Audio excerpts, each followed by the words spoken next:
Pourquoi utiliser encore Calendar aujourd'hui? Calendar était l'outil standard pour gérer les dates et heures en Java.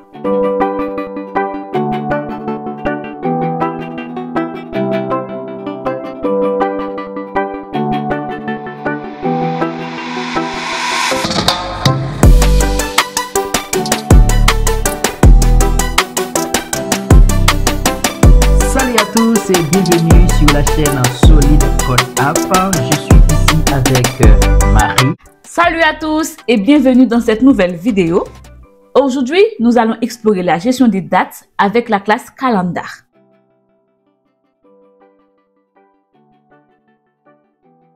En Java, la classe Calendar n'est pas officiellement dépréciée, mais elle est considérée comme vieillissante. Avant l'introduction de l'API Java Time, Calendar était l'outil standard pour gérer les dates et heures en Java. Bien qu'elle soit un peu plus flexible que Date, elle souffre toujours des défauts importants. Voyons tout ça dans notre écran noir. Bienvenue dans notre écran noir. Nous allons commencer directement par créer un calendrier avec la classe Calendar. Donc, c'est très simple de créer un calendrier. Nous allons créer un calendrier, on va dire Calendar. Voilà. Et on va l'appeler calendrier actuel égal calendar.getInstance. Donc, il est à noter que Calendar vient du package java.util. Je viens de l'importer. Du coup, remarque, pour créer un calendrier, il faut utiliser la méthode statique getInstance. Ça nous permet d'avoir une instance de calendrier. Et il y a deuxième chose à savoir, c'est que ce qu'on vient de faire, c'est comme si on venait de créer la date actuelle. Donc, on va afficher la date actuelle. La date actuelle, pour l'avoir, il faut prendre le calendrier actuel.getTime. On va lancer l'application pour voir qu'est-ce qu'on a dans notre terminal. Date actuelle, 20 février 16h. 2025, 16h16. Parfait. Maintenant, nous allons créer une date spécifique. Pour créer une date spécifique, nous allons créer un calendrier spécifique. Bon, je pense qu'on va créer une date d'anniversaire. Donc, on va créer un calendrier anniversaire qui est égal à calendar.getInstance. Il faut ajouter la date en question. Maintenant, on va dire calendrier d'anniversaire .set.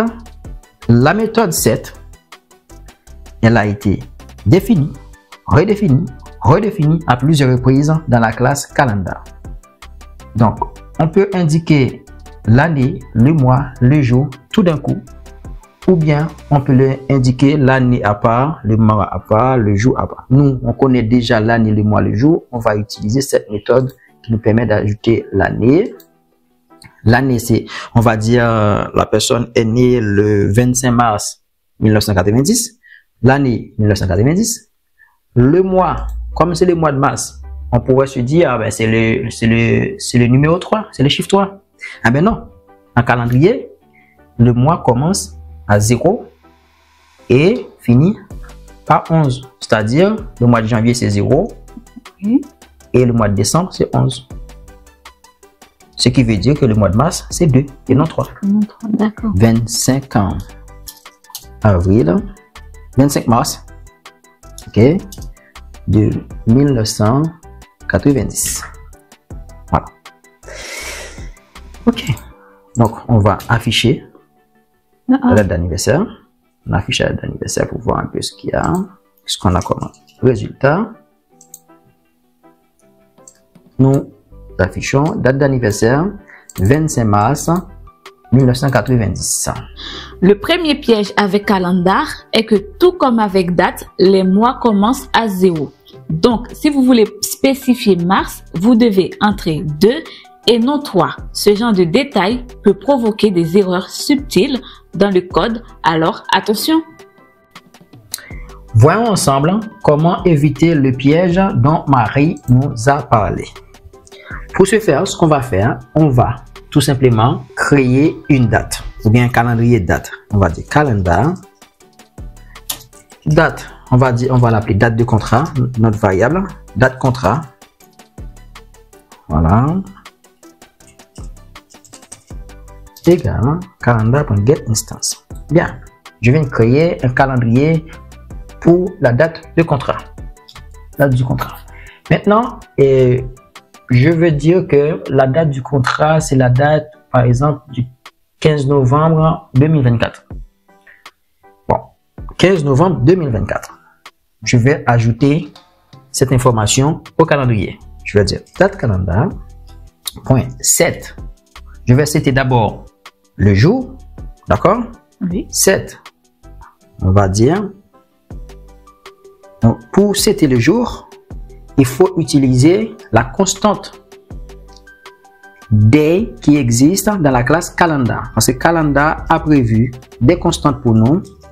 Calendar.day, date, et ce sera quel jour? 15. Parce qu'on a dit c'est 15 novembre.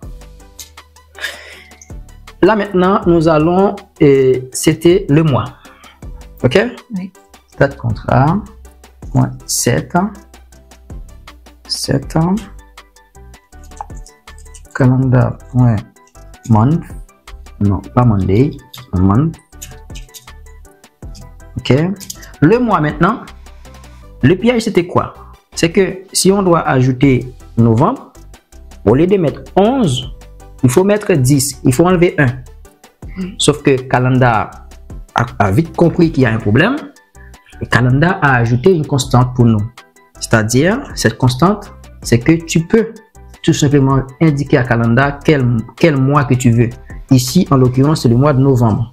On va taper November. Là, ça évite le piège.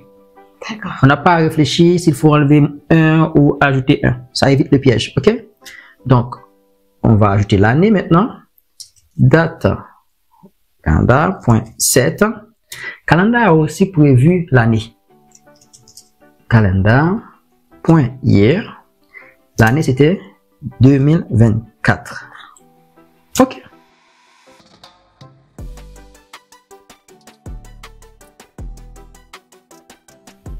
Maintenant, on peut tout simplement afficher cette date. On va dire système.open.println.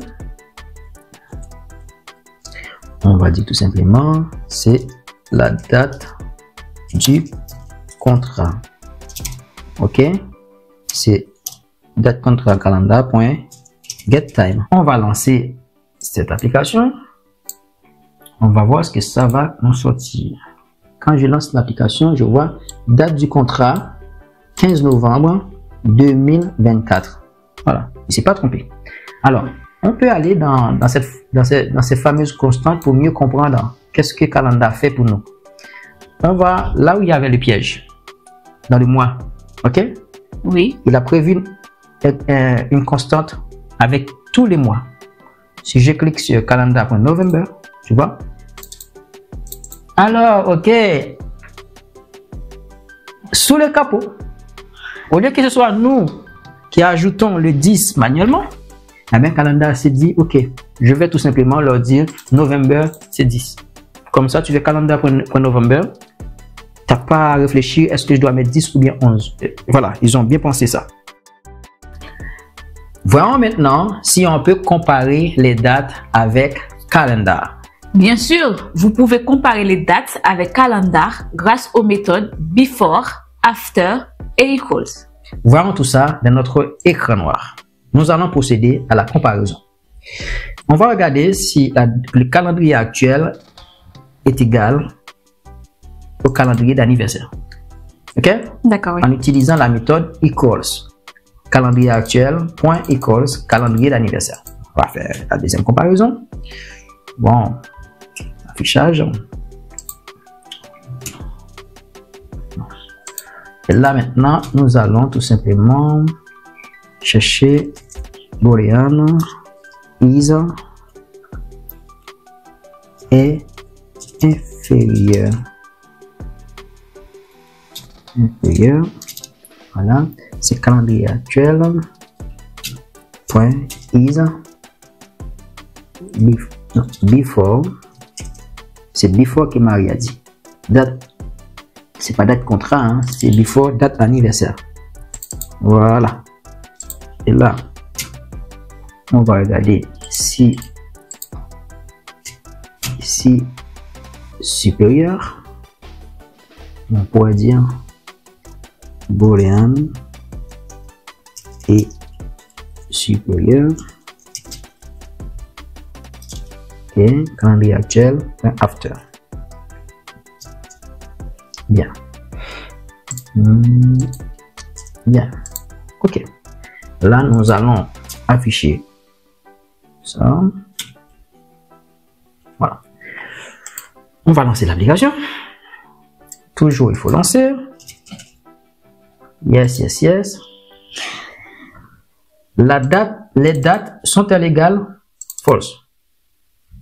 La date actuelle est-elle inférieure à la date d'anniversaire? False. La date actuelle est-elle supérieure à la date d'anniversaire? True. Voilà. Ça fonctionne. Maintenant, nous allons voir comment manipuler les dates.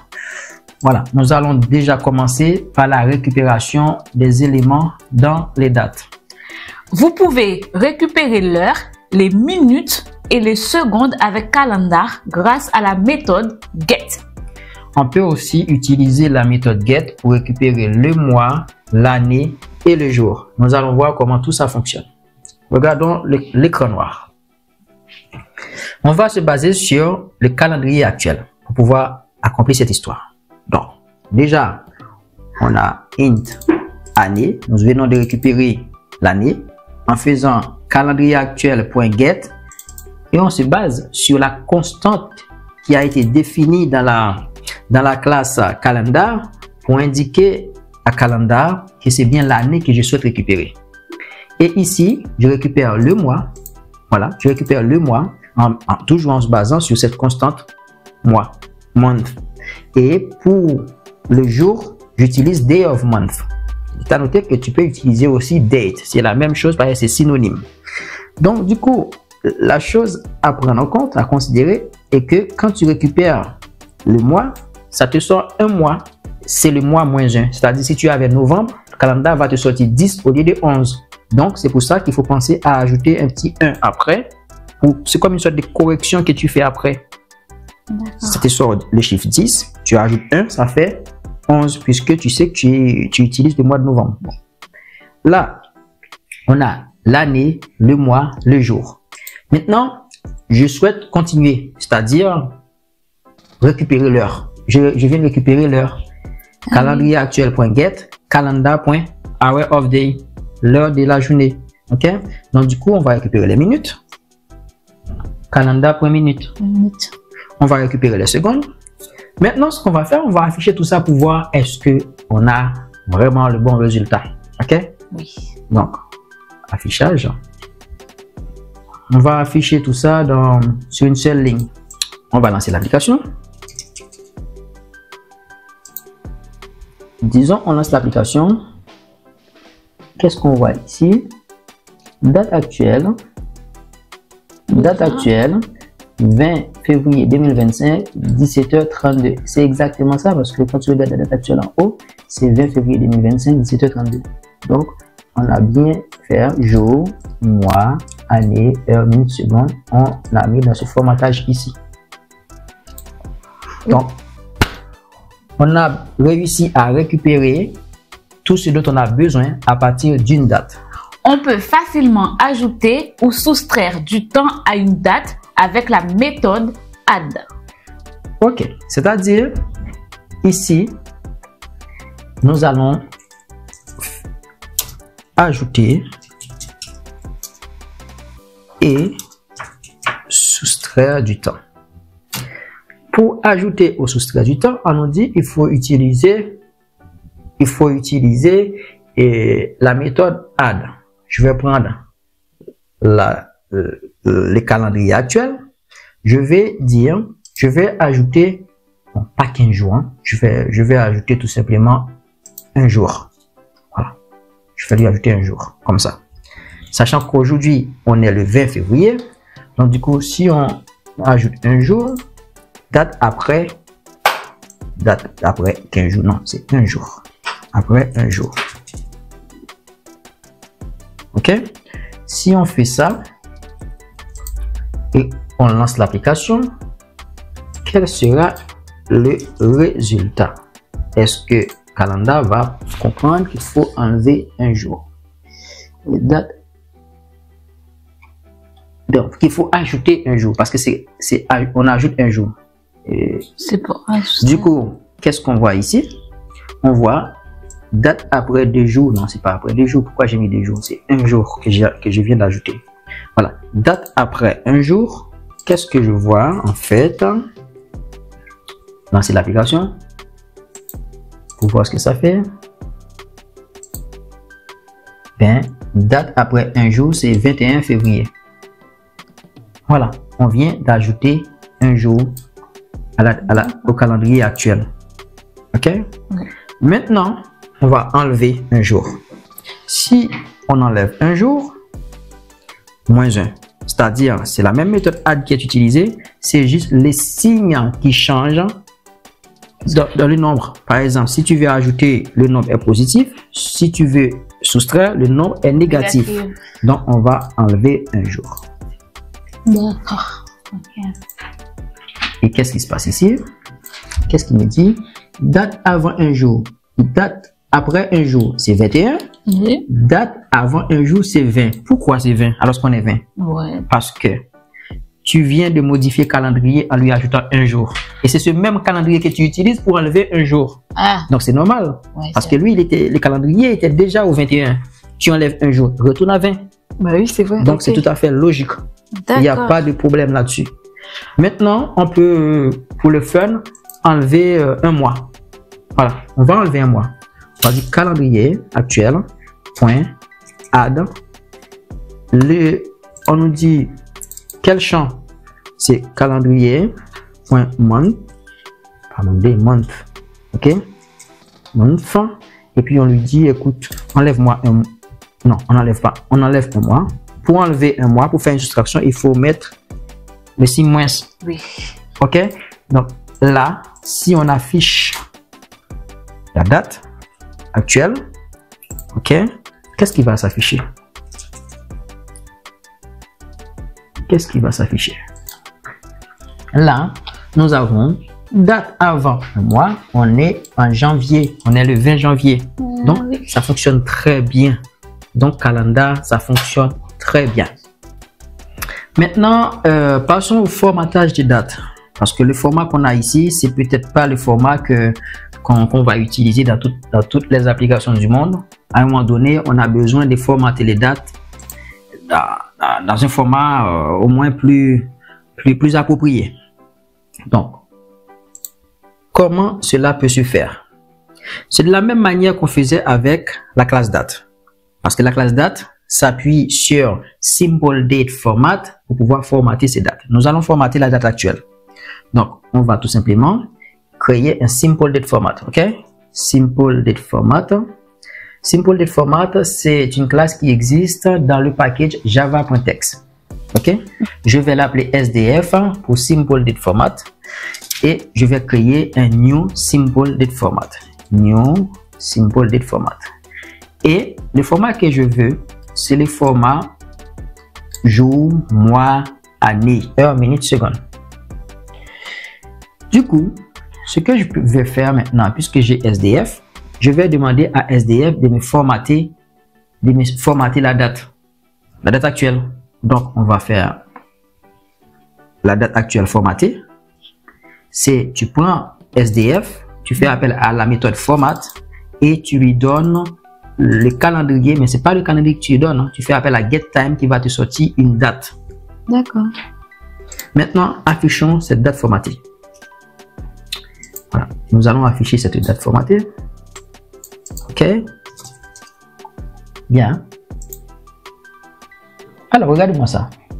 Date actuelle formatée, 20 janvier 2025. Pourquoi c'est 20 janvier? Parce qu'on l'a modifié entre-temps avec l'ajout, la soustraction, tout ça. C'est pour cela que... Ah oui, c'est vrai. Voilà. Maintenant, ce qu'on peut faire si on veut avoir les bons résultats, c'est de mettre tout ça en commentaire et dire, écoute, ça, on n'en a plus besoin. Maintenant, on va afficher la date actuelle formatée. OK? Donc, on affiche la date actuelle formatée. On a quoi ici? Le 20 février 2025. Maintenant, voyons ensemble comment on peut utiliser les fuseaux horaires spécifiques. Vous pouvez définir un fuseau horaire spécifique avec timezone.getTimezone. Cela permet de récupérer l'heure exacte d'un lieu particulier. C'est une fonctionnalité assez utile lorsque vous travaillez avec des applications internationales. Alors, voyons tout de suite dans l'écran noir, qu'est-ce que tout ça veut dire? Non. Nous avons entendu parler des time zones. Nous allons créer forcément une time zone. On va créer time zone. Time zone. Alors, on voit que time zone fait partie du package java.util. Bon. OK. On va l'appeler, on va nommer ça time zone. Notre variable, on l'appelle time zone. OK. Et du coup, notre fameux time zone, c'est quoi? C'est timezone.getTimezone. Donc, getTimezone, en fait, c'est une méthode statique qui est dans la classe timezone qui nous permet tout simplement de créer une instance de timezone. Donc là, on voit que la méthode a été redéfinie. C'est une méthode qui a été définie et redéfinie. Dans un premier temps, on doit donner un string, c'est-à-dire l'idée de la time zone en question, ou bien on donne un zone ID.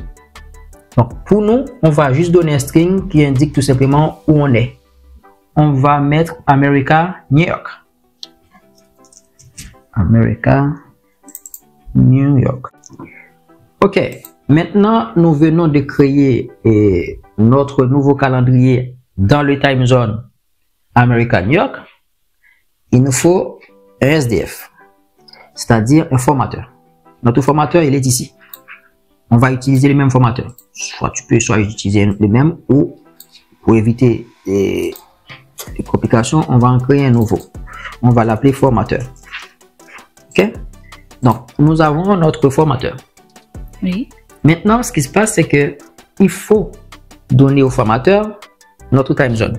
Donc, une fois que c'est fait, maintenant, tu peux afficher les résultats. Bon, pour l'instant, on crée un format. OK? On va afficher le résultat qui est date actuelle à New York. Nouvelle date formatée de préférence. C'est pas date, nouvelle time zone. Nouvelle date de préférence. Nouvelle date. Bien. Bien. On va lancer l'application. Quand on lance notre application, on a quoi? On a date actuelle à New York, 20 février, 11h56. Alors, pourquoi utiliser encore Calendar aujourd'hui? Eh bien, certains projets hérités continuent de l'utiliser principalement parce qu'il était l'outil standard avant l'introduction de Java Time en Java 8. Mais il y a encore beaucoup de limitations. La gestion des mois commence toujours à zéro et des méthodes ne sont pas aussi intuitives que celles de Java Time. En résumé, la classe Calendar permet de gérer les dates plus facilement que date. Mais les mois commencent toujours à zéro et l'API reste compliquée par rapport à l'API moderne de Java.time. Si vous travaillez sur un projet moderne, il est préférable de passer à Java.time pour une gestion des dates plus simple et plus précise. Et si cette vidéo vous a aidé, n'hésitez pas à liker, vous abonner et poser vos questions en commentaire. On est là pour vous aider. Et merci d'avoir regardé cette vidéo et à très bientôt pour plus de tutoriels Java. Et n'oubliez surtout pas, la pratique, c'est la clé.